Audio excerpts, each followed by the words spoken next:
जब क्रोध आता है तब मनुष्य अपना विवेक खो देता है। यही बात श्री कृष्ण ने भी समझाई थी। उन्होंने कहा था क्रोध मनुष्य का सबसे बड़ा शत्रु है। यह भीतर से जलाता है और बाहर से भी संबंधों को नष्ट कर देता है।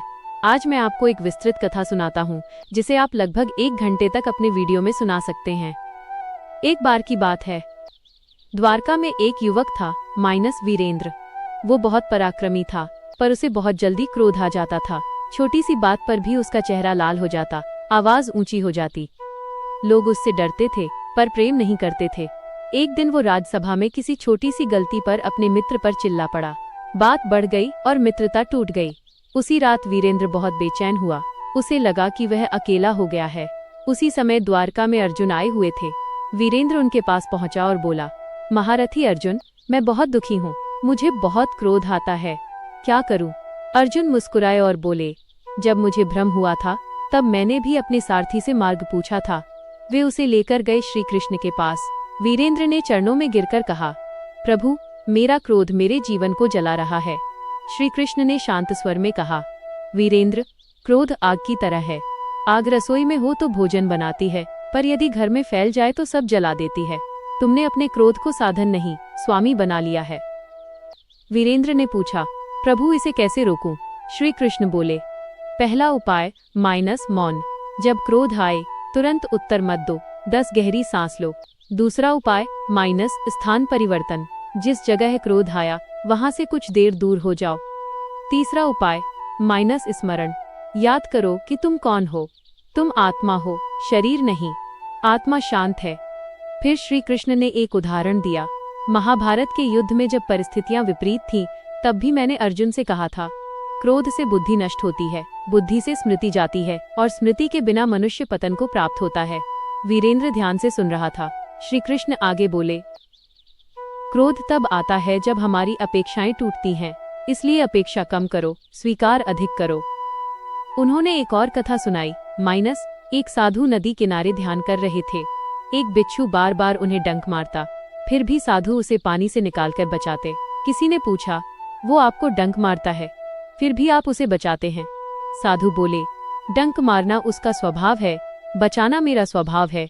मैं अपना स्वभाव क्यों छोड़ दूं? श्री कृष्ण बोले, यदि कोई तुम्हारे साथ बुरा व्यवहार करे तो उसका स्वभाव हो सकता है, पर तुम अपने शांत स्वभाव को क्यों छोड़ते हो? वीरेंद्र की आंखों में आंसू आ गए।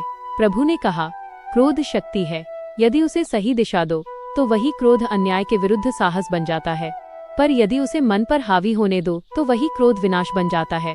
उन्होंने एक अभ्यास बताया, हर सुबह 5 मिनट ध्यान करो। अपने हृदय में प्रकाश की कल्पना करो। जब भी क्रोध आए उस प्रकाश को याद करो। कुछ दिनों तक वीरेंद्र ने अभ्यास किया। जब भी क्रोध आता वो मौन हो जाता। धीरे धीरे उसका स्वभाव बदलने लगा। लोग उससे फिर जुड़ने लगे। एक दिन वही मित्र जिससे उसका झगड़ा हुआ था वापस आया। वीरेंद्र ने हाथ जोड़कर कहा, मुझे क्षमा करो। मित्र ने उसे गले लगा लिया। तब श्री कृष्ण ने कहा, जिसने अपने क्रोध पर विजय पाली उसने संसार पर विजय पाली। कथा का सार यही है, क्रोध आना स्वाभाविक है, पर क्रोध में बह जाना दुर्बलता है। श्री कृष्ण का संदेश है, शांत मन ही सबसे बड़ी शक्ति है। वीरेंद्र का जीवन अब बदलने लगा था, लेकिन परीक्षा अभी बाकी थी। एक दिन द्वारका में व्यापारियों के बीच बड़ा विवाद खड़ा हो गया। दोनों पक्ष एक दूसरे पर आरोप लगा रहे थे। बात इतनी बढ़ी कि मारपीट की नौबत आ गई। वीरेंद्र वहां पहुंचा। पहले जैसा होता तो वो गुस्से में किसी एक पक्ष को डांट देता, पर आज उसे श्री कृष्ण की बातें याद थीं। उसका मन भीतर से उबल रहा था। उसे लग रहा था कि ये लोग अनुशासन नहीं समझते, पर तभी उसने गहरी सांस ली। 1, 2, 3, 10 तक गिनती की। उसने आंखें बंद की और अपने हृदय के उस प्रकाश को याद किया जिसके बारे में प्रभु ने बताया था। धीरे धीरे उसका स्वर बदल गया। वह बोला, चिल्लाने से सत्य नहीं मिलता, पहले शांत हो जाओ फिर बात करो। लोग हैरान थे। वही वीरेंद्र जो पहले आग की तरह भड़क उठता था, आज शीतल जल की तरह बोल रहा था। एक व्यापारी ने ताना मारा, तुम हमें उपदेश मत दो। क्षण भर के लिए वीरेंद्र के भीतर फिर चिंगारी उठी। अहंकार बोला, इसे अभी जवाब दो। पर उसी क्षण उसे याद आया कि श्री कृष्ण ने कहा था, जहां अहंकार है वहीं क्रोध जन्म लेता है। उसने अपने अहंकार को पकड़ा जैसे कोई सांप पकड़ता है और मन ही मन कहा, मैं प्रतिक्रिया नहीं दूंगा। वह मुस्कुराया और बोला, मैं उपदेश नहीं दे रहा, समाधान ढूंढ रहा हूँ। धीरे धीरे दोनों पक्ष शांत हुए। बैठकर बात हुई। विवाद सुलझ गया। उस रात वीरेंद्र बहुत प्रसन्न था। वो प्रभु के पास गया और बोला, प्रभु, आज मैंने अपने क्रोध को रोका, पर भीतर बहुत संघर्ष हुआ। श्री कृष्ण मुस्कुराए, यही युद्ध है वीरेंद्र। बाहर का युद्ध तलवार से लड़ा जाता है, पर भीतर का युद्ध धैर्य से। जिसने भीतर जीत लिया वही सच्चा विजेता है। फिर प्रभु ने उसे एक और गहरी बात बताई। क्रोध 2 कारणों से आता है। पहला, जब हमें लगता है कि हमारा अपमान हुआ है। दूसरा, जब हमें लगता है कि चीजें हमारे अनुसार नहीं चल रही। पर याद रखो, अपमान तुम्हारे भीतर प्रवेश तभी करता है जब तुम उसे स्वीकार करते हो। जैसे कोई तुम्हें उपहार दे और तुम उसे लेने से मना कर दो, तो वो उपहार किसके पास रहेगा? देने वाले के पास। वीरेंद्र समझ गया, दूसरों के शब्दों को दिल में जगह देना ही क्रोध की जड़ है। कुछ समय बाद एक और परीक्षा आई। एक सैनिक ने सार्वजनिक सभा में वीरेंद्र पर झूठा आरोप लगा दिया। सबकी नजरें उस पर थीं। पहले जैसा स्वभाव होता तो वह तुरंत तलवार खींच लेता, पर आज वो शांत खड़ा रहा। उसने धीरे से कहा, यदि मैंने गलती की है तो मैं सुधारूंगा। यदि आरोप गलत है तो सत्य स्वयं प्रकट होगा। सभा में सन्नाटा छा गया। कुछ दिनों बाद सच्चाई सामने आई, आरोप झूठा था। लोग वीरेंद्र की प्रशंसा करने लगे। तब श्री कृष्ण ने कहा, देखा वीरेंद्र, यदि तुम उस दिन क्रोध में प्रतिक्रिया देते तो आज लोग तुम्हें दोषी मानते, पर तुम्हारी शांति ने सत्य को चमका दिया। फिर प्रभु ने एक और रहस्य बताया, क्रोध ऊर्जा है, इसे दबाओ मत, दिशा दो। अन्याय दिखे तो साहस बनो, अधर्म दिखे तो संकल्प बनो, पर व्यक्तिगत अपमान पर मौन बनो। वीरेंद्र ने पूछा, प्रभु, क्या कभी आपको भी क्रोध आया? श्री कृष्ण ने मुस्कुराकर कहा, जब अधर्म बढ़ता है तब मेरा क्रोध ही धर्म की रक्षा करता है, पर वो क्रोध व्यक्तिगत नहीं, कर्तव्य का होता है। उन्होंने समझाया, व्यक्तिगत क्रोध अहंकार से आता है, धर्म का क्रोध करुणा से आता है। धीरे धीरे वीरेंद्र द्वारका का सबसे संतुलित योद्धा बन गया। लोग उससे डरते नहीं थे, उसका सम्मान करते थे। एक दिन उसने युवाओं को बुलाया और कहा, मैंने जीवन में 2 युद्ध लड़े, एक दूसरों से और एक अपने क्रोध से। पहले युद्ध में मैंने लोगों को हराया, दूसरे में मैंने स्वयं को पाया। कथा का अगला भाग और भी गहरा है, जहाँ श्री कृष्ण उसे सिखाते हैं कि क्षमा केवल दूसरों के लिए नहीं, अपने मन की मुक्ति के लिए होती है। समय बीतता गया। वीरेंद्र का धैर्य अब उसकी पहचान बन चुका था, परंतु जीवन की सबसे बड़ी परीक्षा अभी शेष थी। एक दिन द्वारका में अचानक समाचार फैला कि सीमा पर शत्रु सेना आ पहुंची है। सैनिकों में भय और उत्तेजना दोनों फैल गए। कुछ सैनिक क्रोध में भरकर तुरंत युद्ध करने को तैयार थे, तो कुछ घबराए हुए थे। वातावरण में तनाव था। वीरेंद्र भी वहां पहुंचा। उसने देखा युवक सैनिक चिल्ला रहे हैं, अभी आक्रमण करो, उन्हें दिखा दो हमारी शक्ति। उसी क्षण उसे अपने पुराने दिन याद आए, जब वो भी बिना सोचे समझे निर्णय ले लेता था। पर तभी उसे श्री कृष्ण की शिक्षा स्मरण हुई। उत्तेजना में लिया गया निर्णय अक्सर विनाश का कारण बनता है। वीरेंद्र ने सैनिकों को रोका और कहा, पहले परिस्थिति समझो, क्रोध में तलवार उठाना वीरता नहीं, मूर्खता है। कुछ सैनिकों ने विरोध किया, क्या तुम डर गए हो? ये सुनते ही वीरेंद्र के भीतर फिर हलचल हुई। डर गया? यह शब्द उसके अहंकार को चुभा, पर उसने तुरंत अपनी सांसों पर ध्यान केंद्रित किया। उसने मन ही मन कहा, मैं प्रतिक्रिया नहीं, उत्तर दूंगा।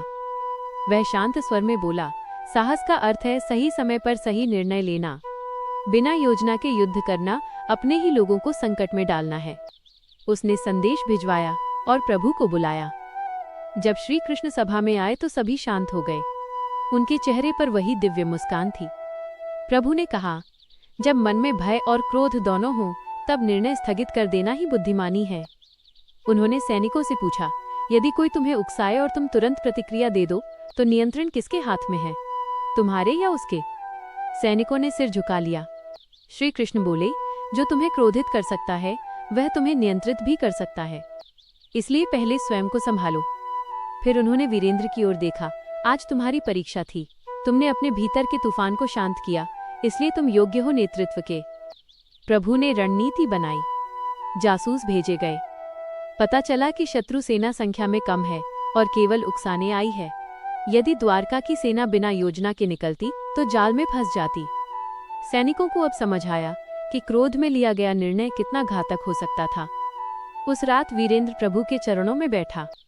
उसने पूछा, प्रभु, क्या क्रोध कभी पूरी तरह समाप्त हो सकता है? श्री कृष्ण ने कहा, क्रोध को मिटाना लक्ष्य नहीं है, उसे समझना लक्ष्य है। जब तुम अपने क्रोध को देख सकते हो पहचान सकते हो, तब तुम उसके स्वामी बन जाते हो। फिर उन्होंने एक गहरी बात कही, क्रोध का मूल कारण है मैं।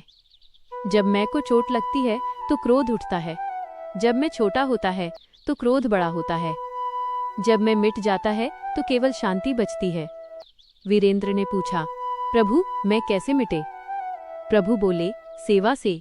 जब तुम अपने सुख दुख से ऊपर उठकर दूसरों के लिए जीते हो, तब अहंकार धीरे धीरे पिघल जाता है। अगले ही दिन से वीरेंद्र ने सैनिकों के साथ भोजन करना शुरू किया। घायल सैनिकों की सेवा करने लगा। धीरे धीरे उसका हृदय और कोमल हो गया। एक दिन वही सैनिक जिसने उसे डरपोक कहा था, युद्ध में घायल हो गया। वीरेंद्र ने स्वयं उसके घाव पर पट्टी बांधी। सैनिक की आंखों में आंसू आ गए। उसने कहा, मैंने आपको अपमानित किया था, फिर भी आप मेरी सेवा कर रहे हैं। वीरेंद्र मुस्कुराया, तुमने मुझे अपमानित नहीं किया था, तुमने मुझे परखा था। यह सुनकर सैनिक भावुक हो गया। तभी प्रभु वहां आए और बोले, देखो वीरेंद्र, यही सच्ची विजय है। तलवार से जीता गया शत्रु फिर खड़ा हो सकता है, पर प्रेम से जीता गया हृदय सदा के लिए अपना हो जाता है। धीरे धीरे वीरेंद्र का नाम पूरे राज्य में फैल गया। लोग कहते, वो योद्धा जिसने पहले अपने क्रोध को जीता, फिर संसार को। कथा का अंतिम संदेश श्री कृष्ण के शब्दों में, जब क्रोध आए तो रुक जाओ, जब अपमान हो तो मुस्कुरा दो, जब मन अशांत हो तो भीतर देखो, क्योंकि शांति बाहर नहीं, भीतर जन्म लेती है। और अंत में प्रभु ने कहा, जो अपने मन का स्वामी है वही सच्चा राजा है। द्वारका में शांति लौट आई थी, पर जीवन की यात्रा कभी रुकती नहीं। अब वीरेंद्र केवल योद्धा नहीं रहा था, वो लोगों के लिए मार्गदर्शक बन चुका था, पर भीतर कहीं न कहीं उसे डर था। क्या होगा यदि किसी दिन मैं फिर से क्रोध में बह जाऊं? एक संध्या वह समुद्र तट पर अकेला बैठा था। लहरें आ जा रही थीं। आकाश में हल्की लालिमा थी। तभी पीछे से मधुर स्वर आया, समुद्र को देख रहे हो वीरेंद्र? वह मुड़ा। सामने वही करुणामय मुस्कान। श्री कृष्ण खड़े थे। वीरेंद्र ने कहा, प्रभु मैं सोच रहा हूं, लहरें बार बार उठती हैं जैसे मेरे भीतर क्रोध उठता है। क्या ये लहरें कभी रुकती नहीं? श्री कृष्ण ने समुद्र की ओर इशारा किया और बोले, लहरें रुकती नहीं, पर समुद्र अपनी गहराई नहीं खोता। तुम लहरों को रोक नहीं सकते, पर गहरे बन सकते हो। जब मन सतह पर रहता है तब हर छोटी बात तूफान बन जाती है। जब मन गहरा होता है तब बड़ी से बड़ी बात भी केवल एक लहर बनकर रह जाती है। वीरेंद्र ने पूछा, प्रभु मन को गहरा कैसे बनाऊं? श्री कृष्ण बोले, 3 साधन याद रखो। पहला, स्वीकृति, जो है उसे स्वीकारो। दूसरा, आत्मचिंतन, दिन में एक बार स्वयं से पूछो, आज मुझे किस बात पर क्रोध आया और क्यों। तीसरा, कृतज्ञता, जो तुम्हारे पास है उसके लिए आभार व्यक्त करो। उन्होंने आगे कहा, क्रोध तब आता है जब हम सोचते हैं कि दुनिया हमारे अनुसार चले। शांति तब आती है जब हम समझते हैं कि हम भी दुनिया का एक छोटा सा हिस्सा हैं। तभी वहां कुछ बच्चे दौड़ते हुए आए। वे खेलते खेलते आपस में झगड़ पड़े थे। एक बालक रोते हुए बोला, उसने मेरा खिलौना छीन लिया। वीरेंद्र ने उस बालक को देखा। उसे अपने पुराने दिन याद आए, जब वो भी छोटी छोटी बातों पर भड़क उठता था। श्री कृष्ण मुस्कुराए और बच्चों से बोले, यदि खिलौना टूट जाए तो क्या तुम खेलना छोड़ दोगे? बच्चों ने सिर हिलाया, नहीं। तो फिर छोटी सी बात पर मित्रता क्यों तोड़ते हो? बच्चों ने एक दूसरे की ओर देखा और फिर गले मिल गए। प्रभु ने धीरे से वीरेंद्र से कहा, मनुष्य बड़ा हो जाता है, पर उसकी जिद अक्सर बालक जैसी ही रहती है। कुछ समय बाद एक और घटना घटी। एक बूढ़ा व्यक्ति राज दरबार में आया और वीरेंद्र पर आरोप लगाने लगा कि उसकी वजह से उसका बेटा युद्ध में गया। शब्द कठोर थे, आरोप तीखे थे। सभा में सब स्तब्ध थे। वीरेंद्र के भीतर क्षण भर के लिए वेदना उठी। मैंने तो कर्तव्य निभाया था, मन ने तर्क दिया। पर उसने तुरंत स्वयं से पूछा, क्या अभी प्रतिक्रिया देना आवश्यक है? वह बूढ़े व्यक्ति के पास गया, उसके चरणों में झुका और बोला, यदि आपके हृदय में मेरे लिए क्रोध है तो मैं उसे स्वीकार करता हूँ। एक पिता का दुख सबसे बड़ा होता है। सभा में सन्नाटा छा गया। बूढ़े की आंखों से आंसू बह निकले। उसने कांपते स्वर में कहा, मुझे आपसे नहीं, अपने भाग्य से क्रोध था। श्री कृष्ण ने सबकी ओर देखकर कहा, देखो, जब तुम किसी के क्रोध को शांति से स्वीकार करते हो तो उसका क्रोध पिघल जाता है। फिर उन्होंने अंतिम उपदेश दिया, क्रोध को हराने की कोशिश मत करो। उसे समझो, उसे देखो, उसे पहचानो। वह तुम्हारा शत्रु नहीं, तुम्हारा शिक्षक है।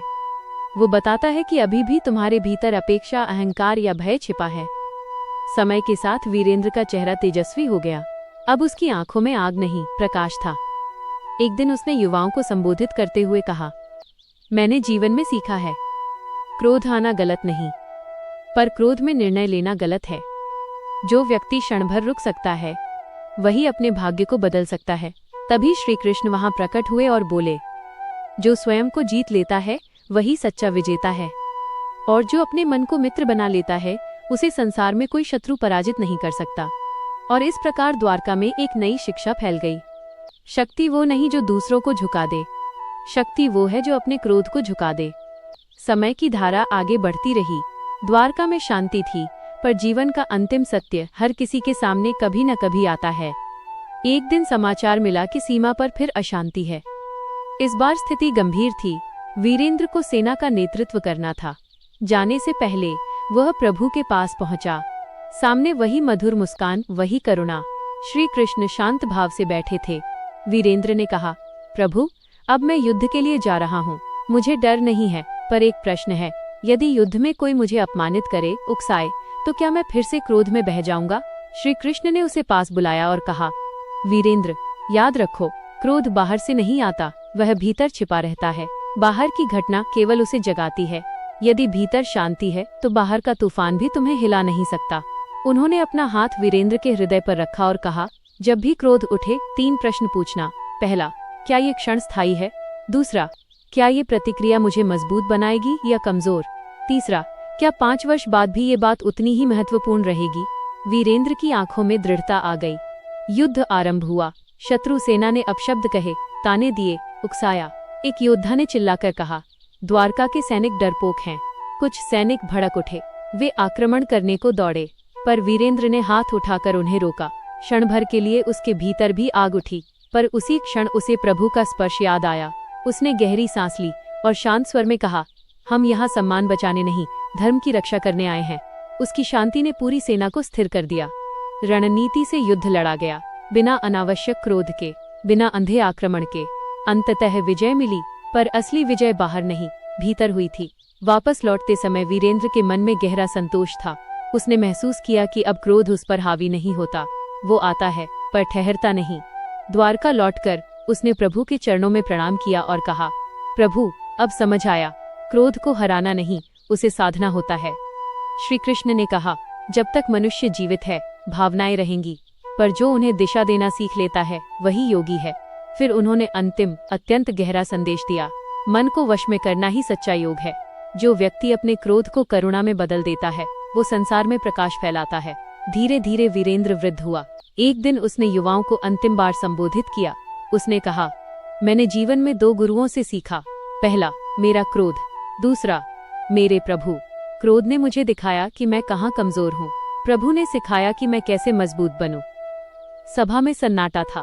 सभी की आंखें नम थीं। तभी दूर से बांसुरी की मधुर ध्वनि सुनाई दी। लोगों ने देखा, श्री कृष्ण मुस्कुराते हुए खड़े हैं। उन्होंने कहा, हे मनुष्यों, याद रखो, क्रोध की पहली चिंगारी को ही पहचान लो। उसे हवा मत दो, उसे प्रेम और धैर्य के जल से शांत कर दो, क्योंकि जो स्वयं को जीत लेता है, वही सच्चा विजेता है। और उस दिन से द्वारका में एक वाक्य प्रसिद्ध हो गया, जब क्रोध आए, रुक जाओ, जब मन डगमगाए, भीतर जाओ, और जब समझ आ जाए, मुस्कुरा दो। समय बीतता गया। वीरेंद्र अब केवल एक योद्धा नहीं, बल्कि लोगों के हृदय का मार्गदर्शक बन चुका था। परंतु जीवन की सबसे गहरी परीक्षा अभी शेष थी। ऐसी परीक्षा जहां शत्रु बाहर नहीं, भीतर छिपा था। एक दिन द्वारका में भयंकर सूखा पड़ गया। खेत सूख गए, कुएं खाली हो गए, लोग परेशान होने लगे। जब पेट खाली होता है, तब मन जल्दी क्रोधित हो जाता है। छोटी सी बात पर झगड़े होने लगे। बाजार में लोग एक दूसरे पर चिल्लाने लगे। वीरेंद्र ने देखा, क्रोध अब व्यक्तिगत नहीं रहा, वो पूरे समाज में फैल रहा है। वो तुरंत प्रभु के पास पहुंचा। सामने वही शांत प्रकाश। श्री कृष्ण समुद्र किनारे खड़े थे। वीरेंद्र ने व्याकुल होकर कहा, प्रभु, जब व्यक्ति दुखी होता है, तब क्रोध अपने आप बढ़ जाता है। लोग एक दूसरे से लड़ रहे हैं, मैं क्या करूं? श्री कृष्ण ने आकाश की ओर देखा और बोले, जब बादल नहीं बरसते तो धरती तपती है, जब करुणा नहीं बरसती तो मन तपता है। सूखा बाहर नहीं, पहले भीतर आता है। वीरेंद्र ने पूछा, तो क्या करुणा ही क्रोध का समाधान है? प्रभु बोले, क्रोध अक्सर पीड़ा का दूसरा नाम है। जो भीतर से टूटा होता है वही बाहर से चिल्लाता है। उन्होंने कहा, जाओ, पहले लोगों का दुख समझो, समाधान देने से पहले सुनो। वीरेंद्र ने नगर में घूमना शुरू किया। उसने देखा, एक माँ अपने बच्चों के लिए अन्न न होने से रो रही थी। एक किसान अपनी फसल सूख जाने से निराश था। एक वृद्ध कह रहा था, भगवान ने हमें छोड़ दिया। वीरेंद्र ने महसूस किया, लोग क्रोधित नहीं, असहाय हैं। वो वापस प्रभु के पास गया और बोला, प्रभु, मैंने आज जाना कि क्रोध के पीछे छिपा होता है भय। श्री कृष्ण मुस्कुराए, जिस दिन तुमने क्रोध के पीछे छिपे भय को देख लिया, उसी दिन तुम उसके स्वामी बन गए। फिर उन्होंने एक योजना बनाई। द्वारका के भंडार खोले गए, अन्न का वितरण हुआ। जिनके पास अधिक था उन्हें प्रेरित किया गया कि वे जरूरतमंदों की सहायता करें। वीरेंद्र स्वयं हर घर गया। वह केवल अन्न नहीं बांटता था, वह आश्वासन देता था। धीरे धीरे नगर का वातावरण बदलने लगा। एक दिन एक युवक गुस्से में उसके पास आया और बोला, तुम सब ढोंग कर रहे हो, ये सब दिखावा है। सभा में सन्नाटा छा गया। पहले वाला वीरेंद्र होता तो वो डांट देता, पर आज उसने उस युवक की आंखों में देखा, वहां क्रोध नहीं, निराशा थी। वह उसके पास गया और बोला, भाई, तुम्हें किस बात का सबसे अधिक दुख है? युवक फूट पड़ा, मेरे पिता बीमार हैं, मेरे पास औषधि के लिए धन नहीं। वीरेंद्र ने तुरंत सहायता की व्यवस्था की। युवक उसके चरणों में गिर पड़ा, मुझे क्षमा करें, मैंने आपको अपमानित किया। वीरेंद्र ने कहा, तुमने मुझे नहीं, अपने दुख को व्यक्त किया था। उस रात वो प्रभु के पास गया। श्री कृष्ण ने कहा, देखो वीरेंद्र, जब तुम किसी के क्रोध के पीछे छिपे आंसू देख लेते हो, तब तुम्हारा अपना क्रोध समाप्त हो जाता है। फिर उन्होंने एक और गहरी शिक्षा दी। क्रोध 3 स्तर पर आता है। पहला, शब्दों में, दूसरा, विचारों में, तीसरा, मौन में। शब्दों का क्रोध दिख जाता है, विचारों का क्रोध भीतर जलाता है, पर मौन का क्रोध सबसे खतरनाक है, क्योंकि वो भीतर जमा होता रहता है। वीरेंद्र ने पूछा, प्रभु, मौन के क्रोध से कैसे बचें? प्रभु बोले, अपने मन की सफाई रोज करो। जिस प्रकार घर में झाड़ू लगती है, उसी प्रकार मन में क्षमा लगाओ। फिर उन्होंने उसे एक अभ्यास दिया। रात को सोने से पहले 3 लोगों को मन ही मन क्षमा करो और 3 लोगों के लिए आशीर्वाद दो। वीरेंद्र ने ये अभ्यास शुरू किया। धीरे धीरे उसने पाया कि उसका मन हल्का होता जा रहा है। वर्षों बाद जब द्वारका में फिर समृद्धि आई, लोग कहते थे, ये नगर केवल अन्न से नहीं, शांति से भरा है। एक दिन सभा में एक वृद्ध संत आए। उन्होंने पूछा, यहाँ शांति कैसे आई? लोगों ने कहा, क्योंकि यहाँ के लोगों ने अपने क्रोध को साध लिया। वीरेंद्र मुस्कुराया और बोला, मैंने अपने जीवन में सीखा है, क्रोध को दबाने से वह बढ़ता है, उसे समझने से वो बदलता है, और उसे करुणा में बदलने से वो शक्ति बन जाता है। तभी सभा में मधुर बांसुरी की ध्वनि गूंजी। सभी ने देखा, श्री कृष्ण खड़े हैं। उन्होंने अंतिम और अत्यंत गहरा संदेश दिया। हे मनुष्यों, जब तुम्हें क्रोध आए तो स्वयं से पूछो, मैं क्या बचाना चाहता हूँ, अपना अहंकार या अपना संबंध? यदि संबंध बचाना चाहते हो तो शांत रहो। यदि सत्य बचाना चाहते हो तो धैर्य रखो। यदि धर्म बचाना चाहते हो तो विवेक से कार्य करो। फिर उन्होंने कहा, मनुष्य बाहर की दुनिया जीतने में लगा रहता है, पर जिसने अपने भीतर की आग को दीपक बना लिया, वही सच्चा योगी है। सभा में सभी की आंखें नम थीं। वीरेंद्र ने हाथ जोड़कर कहा, प्रभु, अब समझ आया, क्रोध शत्रु नहीं, चेतावनी है। वह बताता है कि अभी भीतर कुछ अधूरा है। श्री कृष्ण ने अंतिम वचन दिया, जो स्वयं को जान लेता है उसे क्रोध छू भी नहीं सकता, और जो स्वयं को भूल जाता है वो हर बात पर क्रोधित होता है। धीरे धीरे बांसुरी की ध्वनि मंद हो गई, पर उस दिन से द्वारका में एक वाक्य अमर हो गया, जब क्रोध आए उसे गुरु मानो, वो तुम्हें स्वयं तक ले जाएगा। द्वारका में अब शांति थी, समृद्धि थी और लोगों के हृदय में संतुलन था। पर जीवन की साधना कभी समाप्त नहीं होती। बाहर की परिस्थितियां बदलती रहती हैं और हर नई परिस्थिति मन को परखती है। एक दिन प्रातःकाल जब सूरज की पहली किरण समुद्र की लहरों पर पड़ रही थी, वीरेंद्र ध्यान में बैठा था। उसे लगा कि अब वो क्रोध पर विजय पा चुका है। तभी भीतर से एक सूक्ष्म आवाज आई, क्या सच में? उसी समय पीछे से मधुर स्वर गूंजा, जब तक मनुष्य यह सोचता है कि उसने सब जीत लिया, वहीं से नई परीक्षा आरंभ होती है। वह मुड़ा, सामने वही करुणामय मुस्कान, श्री कृष्ण। वीरेंद्र ने सिर झुकाकर कहा, प्रभु, क्या अभी भी मेरे भीतर क्रोध शेष है? श्री कृष्ण बोले, जब तक शरीर है भावनाएं रहेंगी। प्रश्न यह नहीं कि क्रोध है या नहीं, प्रश्न यह है कि तुम उसे पहचानते हो या नहीं। उन्होंने कहा, आज मैं तुम्हें क्रोध का अंतिम रहस्य बताऊंगा। दोनों समुद्र किनारे चलने लगे। प्रभु बोले, क्रोध 3 अवस्थाओं में प्रकट होता है। पहली, तत्काल प्रतिक्रिया। दूसरी, मन में चलती शिकायत। तीसरी, वर्षों तक जमा हुआ द्वेष। पहली अवस्था क्षणिक है, दूसरी अवस्था मन को थका देती है, पर तीसरी अवस्था आत्मा को बांध देती है। वीरेंद्र ने पूछा, प्रभु, क्या द्वेष सबसे खतरनाक है? प्रभु बोले, हाँ, क्योंकि द्वेष चुप रहता है पर भीतर जलता रहता है। वह मनुष्य को मुस्कुराते हुए भी अंदर से तोड़ देता है। उसी समय एक वृद्ध महिला वहां आई। वो रो रही थी। मेरा बेटा वर्षों पहले युद्ध में गया था। मैं अब भी क्रोधित हूँ, भाग्य पर, परिस्थितियों पर। वीरेंद्र ने उसकी आंखों में देखा, वहां केवल पीड़ा थी। श्री कृष्ण ने उससे कहा, माँ, तुम्हारा क्रोध तुम्हारे बेटे को वापस नहीं लाएगा, पर तुम्हारी क्षमा तुम्हें शांति दे सकती है। महिला बोली, पर मैं क्षमा कैसे करूं? प्रभु ने उत्तर दिया, क्षमा किसी और के लिए नहीं, अपने हृदय की मुक्ति के लिए होती है। उन्होंने एक दीपक जलाया और कहा, देखो, ये दीपक अंधकार को हटाता है, पर यदि तुम इसे अपने ही हाथ में उल्टा पकड़ लो तो ये तुम्हें ही जला देगा। क्रोध भी ऐसा ही है। महिला धीरे धीरे शांत हुई। उसके जाने के बाद वीरेंद्र ने पूछा, प्रभु, क्या हर क्रोध के पीछे दुख ही होता है? प्रभु बोले, अधिकांश क्रोध के पीछे अपूर्ण अपेक्षा, अहंकार या भय होता है। मनुष्य सोचता है, मेरे साथ ऐसा क्यों हुआ? जब वो स्वीकार कर लेता है, जीवन में सब कुछ मेरे अनुसार नहीं होगा, तब क्रोध कम हो जाता है। फिर प्रभु ने एक और गहरा उदाहरण दिया। कल्पना करो कि तुम्हारे हाथ में एक पात्र है, उसमें जितना पानी भरा है उतना ही छलकेगा। यदि पात्र में शांति भरी है तो शांति छलकेगी, यदि क्रोध भरा है तो क्रोध छलकेगा। इसलिए बाहरी परिस्थिति को दोष मत दो, पहले अपने पात्र को देखो। वीरेंद्र मौन हो गया। कुछ दिनों बाद एक और घटना हुई। एक युवा सैनिक ने गलती से आदेश का उल्लंघन कर दिया। उसके कारण सेना को नुकसान हुआ। सभी उसे दंड देने की बात करने लगे। सभा में गुस्सा था। वीरेंद्र ने उस सैनिक को बुलाया और पूछा, तुमने ऐसा क्यों किया? सैनिक कांपते हुए बोला, मैंने जल्दबाजी में निर्णय लिया। मैं अपने आप को साबित करना चाहता था। वीरेंद्र को अपने पुराने दिन याद आए। उसने सभा से कहा, गलती का दंड आवश्यक है, पर अपमान आवश्यक नहीं। यदि हम उसे अपमानित करेंगे तो उसके भीतर अपराध से अधिक क्रोध जन्म लेगा। सैनिक को सुधार का अवसर दिया गया। सभा के बाद श्री कृष्ण ने कहा, देखा, जब नेतृत्व क्रोध से नहीं, करुणा से चलता है तो समाज सुरक्षित होता है। फिर उन्होंने अंतिम साधना बताई। हर बार जब क्रोध आए तुरंत प्रतिक्रिया मत दो, पहले उसे देखो, फिर उसका कारण खोजो, फिर निर्णय लो कि प्रतिक्रिया देनी है या नहीं। याद रखो, रुकना कमजोरी नहीं, परिपक्वता है।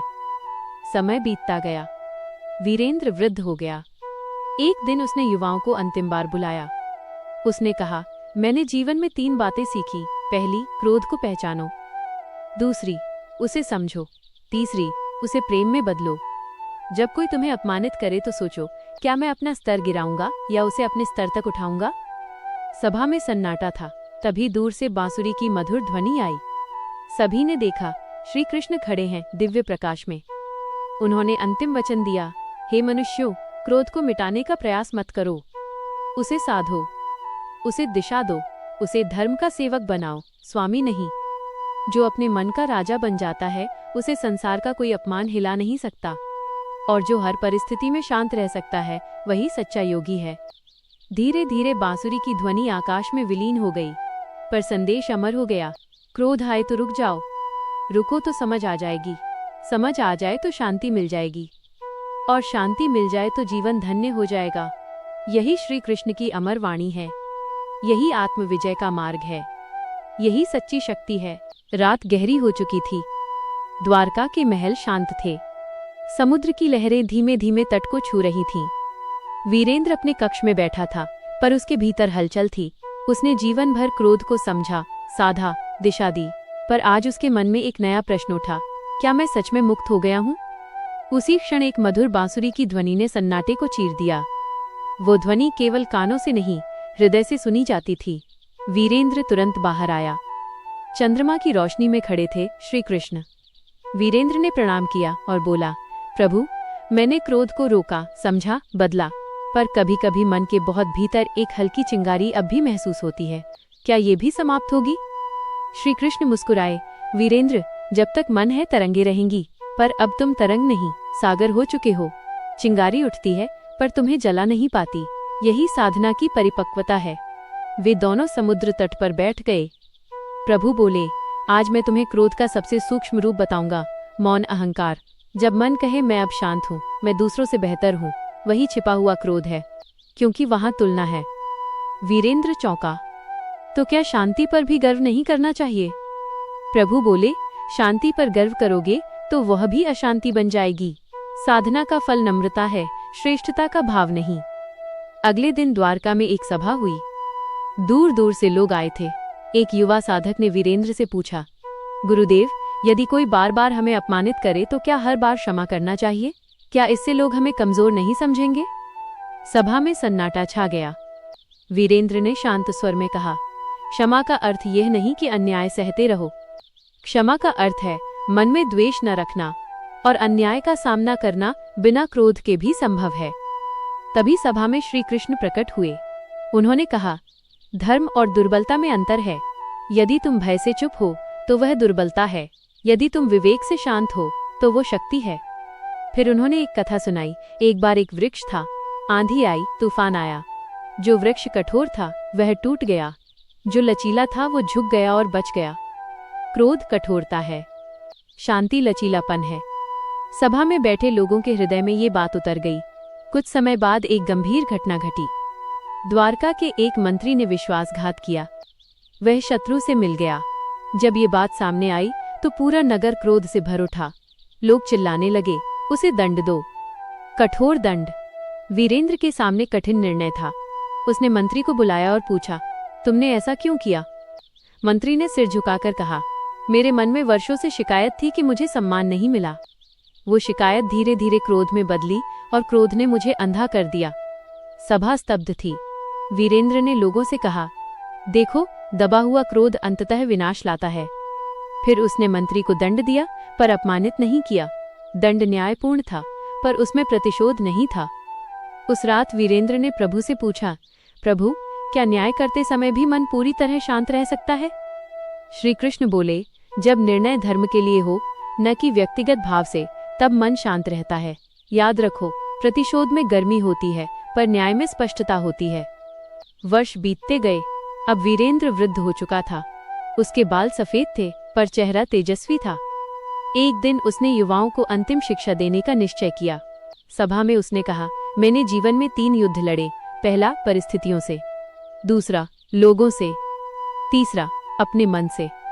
पहले 2 युद्धों में कभी जीत कभी हार मिली, पर तीसरे युद्ध में जब जीत मिली तभी जीवन सफल हुआ। उसने आगे कहा, क्रोध को रोकना पहला कदम है, उसे समझना दूसरा, पर उसे करुणा में बदल देना यही अंतिम साधना है। तभी अचानक आकाश में बादल घिराए। हल्की वर्षा होने लगी। लोग चौंक गए। वर्षा की बूंदों के बीच दिव्य प्रकाश दिखाई दिया। वहां खड़े थे श्री कृष्ण।